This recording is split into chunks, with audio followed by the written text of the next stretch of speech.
বাবা মানে নীরব ছায়ার ভালোবাসা।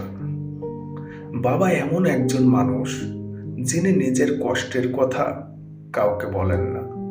সারাদিন পরিশ্রম করেন শুধু এই আশায় যেন তার সন্তানরা হাসতে পারে, ভালো থাকতে পারে। তিনি হয়তো মায়ের মতো প্রতিদিন স্নেহ দেখান না, কিন্তু তার নীরব ভালোবাসা পুরো পৃথিবীর সমান গভীর। ছোটবেলায় বুঝিনি কেন বাবা এত কঠিন কথা বলেন, কেন এত শাসন করেন। এখন বুঝি তার প্রতিটি কথা ছিল যত্নের অন্য রূপ। তিনি নিজে পুরনো জামা কাপড় পরেন, তিনি আমাদের নতুন জামা কিনে দেন, নিজে কষ্টে থেকেও মুখে হাসি রাখেন যেন আমরা কোনো অভাব না বুঝি।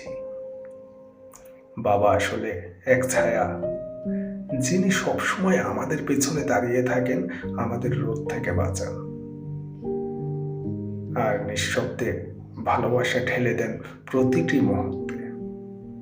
বাবার মতো মানুষ পৃথিবীতে আর কেউ হয় না, কারণ তিনি নিজের জীবনটাকে সন্তানের হাসির জন্য উৎসর্গ করে দেন।